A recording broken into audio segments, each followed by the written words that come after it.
పదవిలో ఉంటూ జైలు శిక్ష అనుభవిస్తున్న ఫస్ట్ సీఎం కేజ్రీవాల్ సార్. ఆయన జైల్లో ఉంటూనే శిక్ష అనుభవిస్తూనే పాలన కొనసాగిస్తూ ఉన్నారు. ఈ నేపథ్యంలో హైకోర్టులో ఒక పిల్ దాన్ని రిజెక్ట్ చేసింది హైకోర్టు. కేజ్రీవాల్ను సీఎం పదవి నుంచి తొలగించలేమని చెప్పేసి, ఒక రాష్ట్ర ముఖ్యమంత్రిని తొలగించాలా ఉంచాలా అనేది న్యాయపరమైన అంశమా కాదా అంటే? న్యాయపరమైన అంశమే కాదది. కాదు సార్. ఎందుకు? ముఖ్యమంత్రి ఎవరు చేస్తారు? కోర్టులు నియమించవు కదా. ముఖ్యమంత్రిని కోర్టులు నియమించవు. ఎన్నికైనా ప్రజలు ఎన్నుకున్న ప్రజాప్రతినిధులు నిర్ణయిస్తారు. అందువల్ల ముఖ్యమంత్రి అంటే ఎట్లా కాదు తొలగించడానికి. Is an elected by the people of the state. ఆ ఢిల్లీ ప్రజలు ఎన్నుకున్నటువంటి నాయకుడు. ఆమ్ ఆద్మీ పార్టీకి అసెంబ్లీలో మెజారిటీ ఉంది. మెజారిటీ ఎమ్మెల్యేల మద్దతు కేజ్రీవాల్కు ఉంది. ఆయన చట్టం ప్రకారం ఆయన ఎమ్మెల్యేగా డిస్క్వాలిఫై కాలేదు. ఎమ్మెల్యేగా డిస్క్వాలిఫై అయితే ఆయన ముఖ్యమంత్రి పదవి పోతుంది. ఎమ్మెల్యేగా డిస్క్వాలిఫై కావాలంటే కేసులో కన్విక్షన్ రావాలి. ఇప్పుడు కేజ్రీవాల్ నిందితుడు మాత్రమే. రేపు 2 ఏళ్ల తర్వాత కూడా 3 ఏళ్ల తర్వాత కూడా ఏం లేదని కూడా చెప్పచ్చు కోర్టు కేసులో. అందువల్ల it is just is only an accused, not convicted. ఆ అక్యూజేషన్ కూడా ఒక అప్రూవర్గా మారిన వారు ఇచ్చిన స్టేట్మెంట్ ఆధారంగా నాకు తెలిసినంత వరకు ఇంతవరకు కేజ్రీవాల్ మనీ ట్రైల్ అంటే కేజ్రీవాల్ అకౌంట్లకు డబ్బులు పడ్డట్టు, కేజ్రీవాల్ డబ్బులు తిన్నట్టు ఎక్కడా ఈడీ నిరూపించలే. అందువల్ల కన్విక్షనే లేనప్పుడు ఆయన పదవిని ఎలా కోల్పోతాడు? ఇక మన ముఖ్యమంత్రి ఎప్పుడు పదవిని కోల్పోతాడు?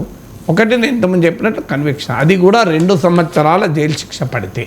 That is the minimum sentence required for disqualification.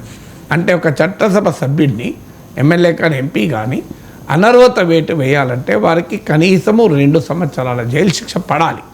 అందువల్ల మీకు రాహుల్ గాంధీకి క్రిమినల్ డిఫమేషన్ కేసులో, పరువు నష్టం కేసులో పరువు నష్టం కేసులో 2 ఏళ్ల జైలు శిక్ష, ఇది హయ్యెస్ట్ పాసిబుల్ ఇంప్రిజన్మెంట్.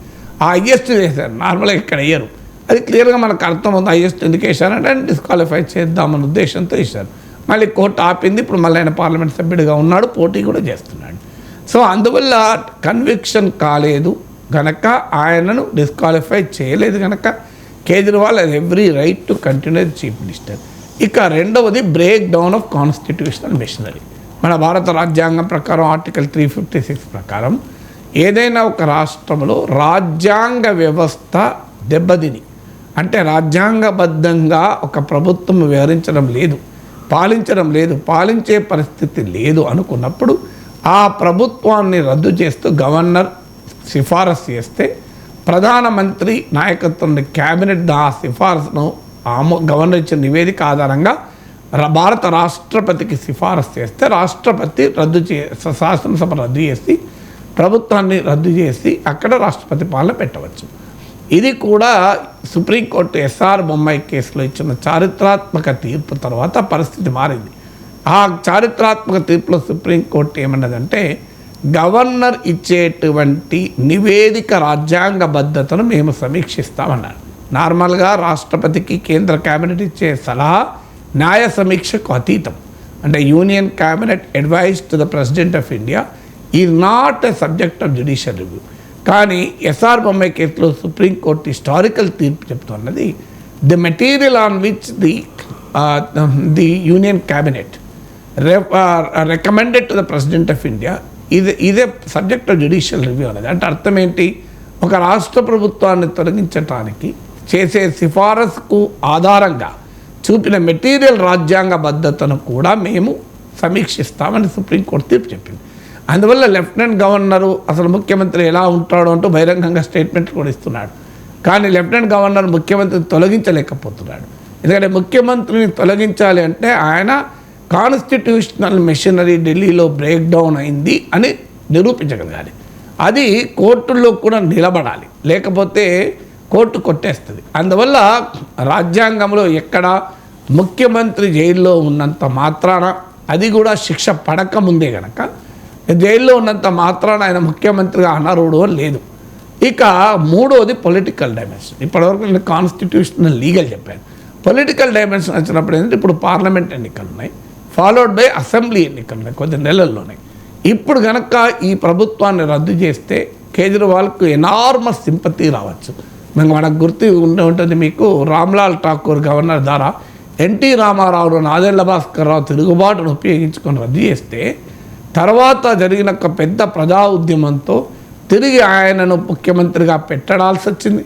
తర్వాత ఆయన అసెంబ్లీ ఎన్నికలకు పోతే అనూహ్యమైన మెజార్టీతో గెలిచాడు.